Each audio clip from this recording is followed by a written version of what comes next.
The Edmonton Oilers are down 2-1 in the Western Conference Final. Let's do a dive and figure out what's not working.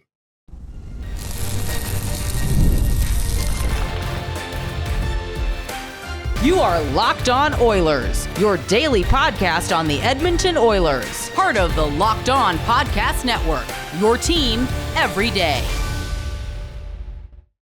Hello, everyone, and welcome to this Wednesday edition of Locked On Oilers. I am your host, Nick Zararis. Before we get to today's show, it's brought to you by our friends over at FanDuel. Make every moment more right now. New customers get $150 in bonus bets with any winning $5 bet. That's $150 with any winning $5 bet. Visit FanDuel.com/lockedon to get started. So today's episode, very, very straightforward. Segment number one, we're going to do a nice conversation about the Darnell Nurse Cody Ceci pair and why I can understand what Chris Knoblauch is trying to do, but why it's not working. Second segment, we're going to compare the Oilers' process through their first 3 games of the Western Conference Finals to their series versus the Canucks and the Los Angeles Kings. And then third segment, we're going to tinker around the edges. We're going to see what we can come up with as far as solutions to try and figure out how to get the team going. They've not played poorly in this series. All 3 of these games have been very close. The final scores, there's been empty netters, so the number looks a little off, but these have been close hockey games. So let's start in the abstract. You know me. If this is your first episode of Locked On Oilers, hello, welcome. But I like to talk about hockey as if it were an academic subject at times, where we take a step back and we think about it. Why is it like this? So, why do the Oilers go back to Darnell Nurse and Cody Ceci, even though the results have not been there? It goes back to a simple principle. You want balance in your lineup in a few different ways. Number one, you don't want to have a significant drop-off from one line to another line, one defensive pair to another pair. In an ideal world, you're going to roll all 4 of your defensive lines. In an ideal world, you're going to roll all 4 of your lines as close to evenly as possible. But we know in the real world here, that's not a choice. Teams don't evenly allocate their 4 lines because they don't have the talent that would make that make sense. Sure, there are some teams that have a really good third line that are able to play closer to that, where they don't have to ride their top stars as heavily as some teams do. But that's the first level of balance. Then number 2, this is the one I find the most interesting.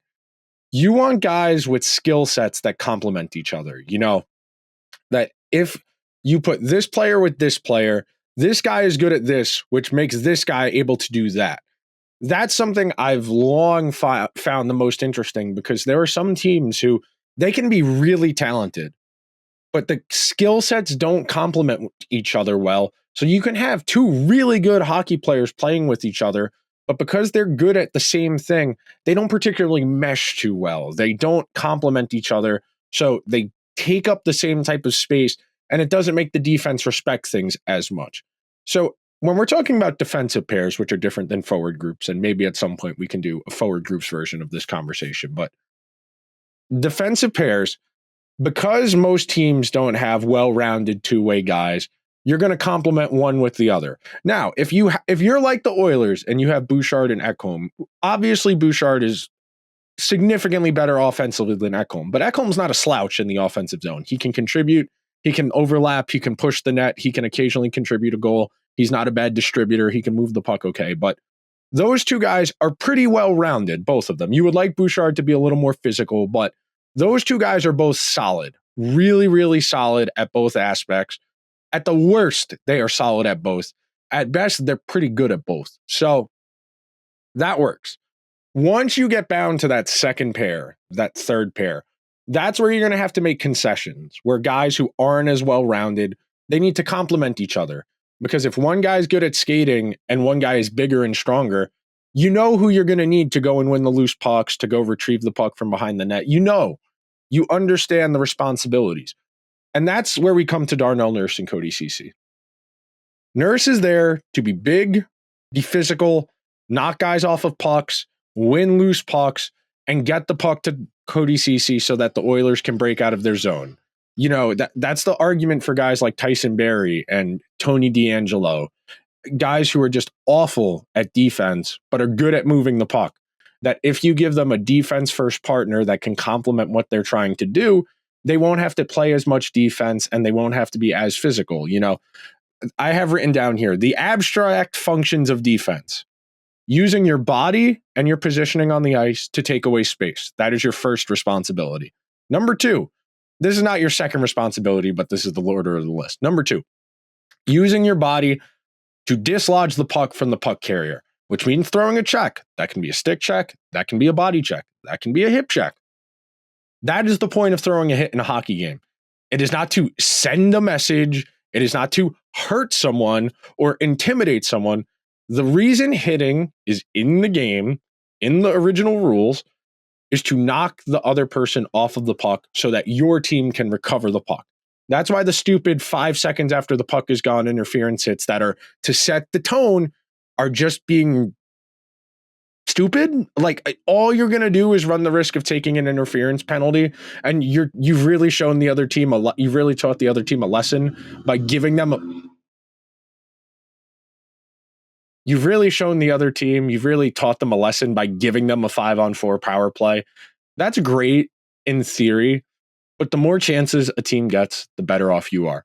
Number 3, retrieving dump-ins or winning puck battles. So if the other team is in your zone and they're cycling around the perimeter, you're going to want to take away that perimeter play. You're going to want to probably circle it back behind your own net, get a controlled regroup, and break out. Or you're going to probably alley-oop it, or you're going to rim it around the glass and hope it dies in the neutral zone so you don't take an icing. In my opinion, the single most important aspect a defenseman can have is positioning. It's typically why positioning is typically why defensemen take longer to develop than forwards, because it is so much more field dependent than it is decision making. You need the reps against NHL competition to get an understanding of where plays are coming from. And in the abstract, Nurse and Ceci should work in terms of what each guy has in their toolbox. Ceci is a better skater. Nurse is bigger and more physical. Ceci's a little bit better of a puck handler, though neither is great. The problem they have is Nurse is very slow. Nurse gets beat a lot, and that's why he has to throw that hit. In an ideal world, you take away the space someone's trying to skate to, and you dispossess them.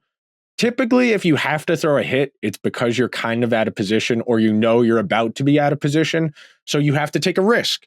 That's one of the big aspects of Nurse's game is he takes a lot of risks. He pinches up in the offensive zone so that it's only Ceci back, or he goes to throw a big hit so it's only Ceci in front of the net, and Ceci is not the type of guy who's going to win that jockeying for position in front of his own net because he's not a physical player.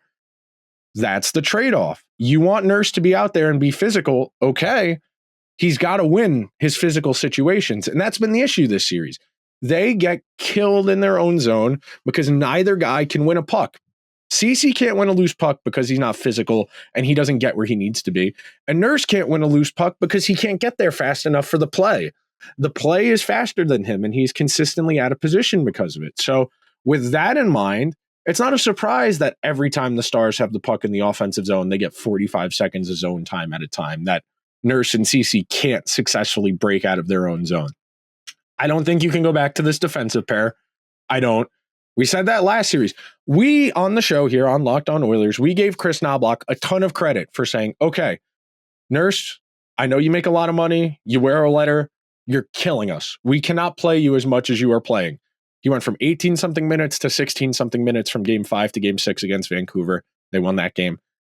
Played more in Game 7, but the Oilers won that game. I do not understand why they went back to this based on the results they've had in the postseason. So there's a whole lot more to discuss. Coming up next, we're going to compare how the Oilers have played results-wise. We'll talk possession metrics, special teams, all that good stuff. Coming up next on Locked On Oilers. It is winning time here in the National Hockey League and over in the National Basketball Association. The Celtics advancing to the NBA Finals. The Mavericks on the precipice of the NBA Finals. Rangers and Stars both up in their respective playoff series. And if you want a chance to win big, you should go check in with our friends over at FanDuel. Right now, new customers get $150 in bonus bets with any winning $5 bet. It's $150 to bet on spreads, money lines, player props, and more. Visit FanDuel.com/lockedon and make every playoff shot count. You want something from me? Fine, I got you. I would not advise betting on the Oilers at plus 215 to come back and win this series. If the Oilers can get it to 2-2, then I think there's a real argument you should consider that. If you would like to have some fun, the Stars are going to play the Oilers tonight. Throw $5 on over 5.5 goals. That way, even if the Oilers lose, more likely than not, you're going to at least win a couple bucks. Because there have been a lot of goals scored in Oilers Stars, and the over-under is only set at 5.5 games. FanDuel, America's #1 sportsbook. Thank you to everybody who's making this episode of Locked On Oilers a part of their Wednesday. Hope everybody is hanging in there. It is a stressful time of year. It is hard to stay up for a late game, get up, go to work the next morning, and then run it back. It is very taxing this time of year. Enjoy yourself while you can. That's been the undercurrent since we got to the conference final here. Enjoy the show. We're here. The Oilers have played pretty well in this series, all things considered, and they've had chances. That's the biggest thing. They have not gotten their doors blown off. They have not looked terrible. They have been in all of these games, and they've had chances to win. Game 3, frustrating. I definitely understand why Game 3 would leave you more frustrated than the Game 2 loss. You get out to the 2-0 lead. You're going downhill. You get your power play opportunities. You can't convert any of them. And that's really the story here for me so far through the first handful of games of this Western Conference Finals. So I went and pulled a bunch of stats to kind of illustrate how things are going so far. In round 1, against the Kings, the Oilers went 9 for 20 on the power play in 5 games. So they were getting 4 power plays a game on average. Last round against Vancouver, they went 11 for 20 on the power play. 20 divided by 7, about 3 point whatever. I can't do the math off the top of my head. No, it's 2 point something, excuse me, because 7 times 3 would be 21. So yeah, 2 point something power plays per game. They converted on more than half.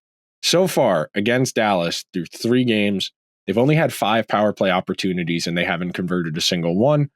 It's frustrating. It is very, very frustrating as a hockey fan to watch your power play, which you know is good. You know, the Oilers' power play was unstoppable in the first round. It was close to unstoppable in the last round. And that's really the difference here. I mean, you go and look at the goal totals. Through 3 games, the goal differential is 10 for Dallas, 7 for Edmonton. Edmonton has yet to get a goal on the power play. Neither has Dallas, but we know Dallas is more of a 5-on-5 team than Edmonton, and that Edmonton uses the power play, as we've hammered. I must have said this about 4 times on yesterday's show. The power play is where you make up for your lack of depth. The power play is where your Stars take advantage of the game situation they have and exert more influence on the game because they have more opportunity, because they have the entire point of a power play is that one team is at a disadvantage. You can maximize that by having the best player in the world exert influence in that situation where a team is already at a disadvantage. Now, I don't think this is a case of something's broken. Do I think Connor McDavid might be a little bit dinged up? Yeah, I do.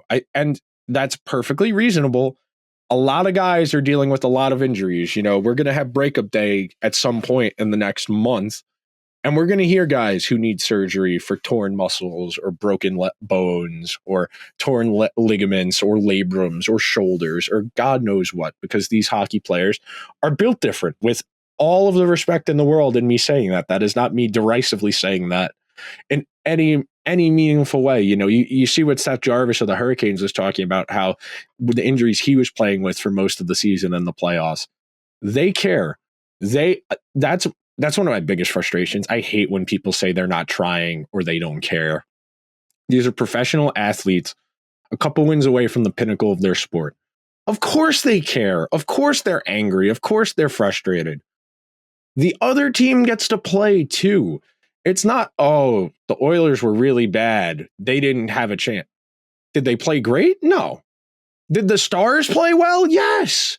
That's the thing here. There are two parties actively engaging with each other. They go back and forth. There is give and take. There are opportunities for both sides to take advantage of. So keep that in mind when we're talking about it. But other numbers that jumped out to me. They're creating more scoring chances than they did in any other round. They are scoring the second most goals at 5-on-5 of any other round, which makes sense. They haven't scored on the power play yet, but they're only down 3 goals for the series in the goal differential. The goals against is similar. It's the second worst of the playoffs so far. Oh no, I misread that. Excuse me. I am so sorry. The Oilers are averaging their fewest goals for of any series in the postseason so far, 2.34.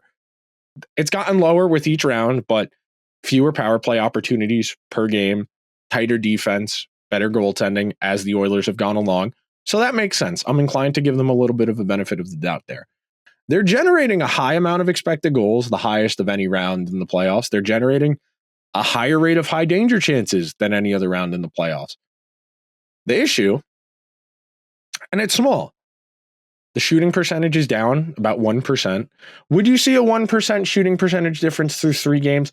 Probably not. I don't think you would see a 1% difference through 3 games so far.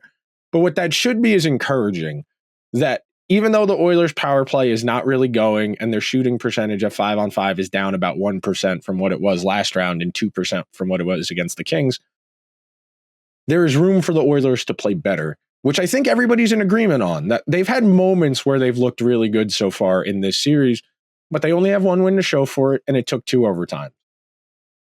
The save percentage, the goaltending, it's been a little more stable this round. It didn't get to the depths it did against Vancouver. That's something you should feel relatively good about. Stuart Skinner was good last night. And I should say Stuart Skinner was good on Monday night. I'm recording this on Tuesday afternoon before, so that way you have it on Wednesday morning when you get up to go to work. And then we'll have a show for you guys Wednesday night after game number 4. But before we move on and talk about what the Oilers can do to move things around a little bit, try and play better, take one more break, so stick around.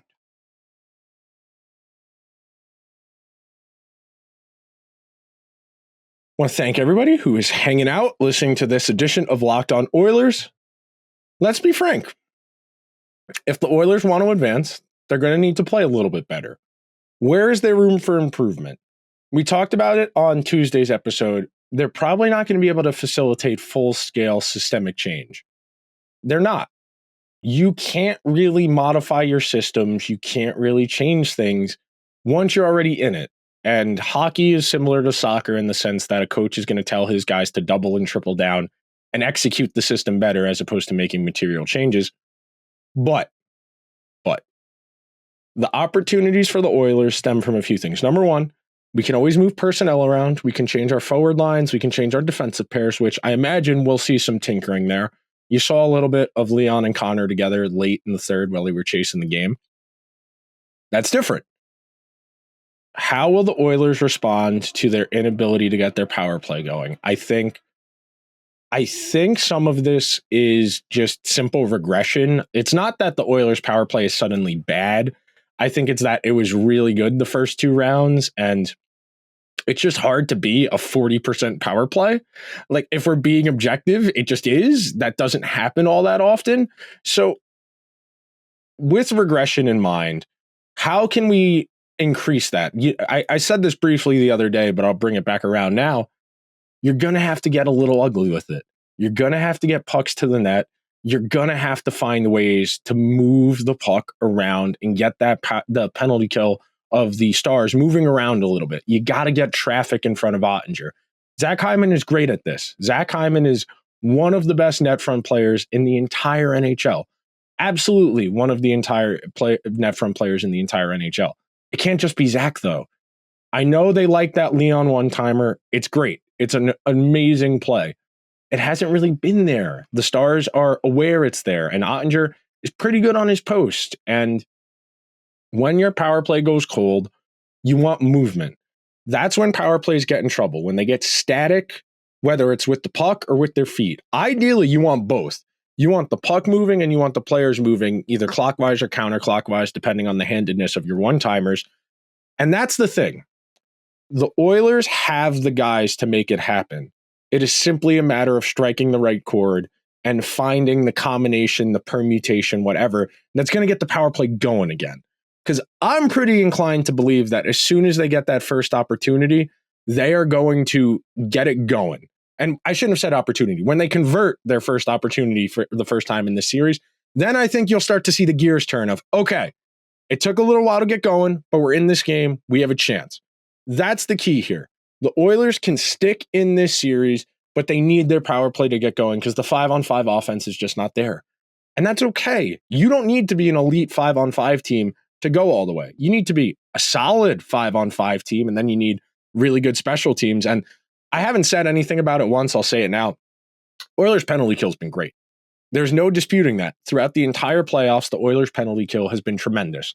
And that's with pretty subpar goaltending. So with that in mind, you can probably get special teams going. I know Dallas has yet to score on the power play either, so that's a good sign. Might also be a bad sign, could mean Dallas is poised to break out too, but there is an opportunity here. There is a very real opportunity here for the Oilers to get back in this series. It starts on the man advantage, and it starts with getting the defense going. I think there's an argument. You go back to what you did in the last round. You play Nurse as sparingly as possible.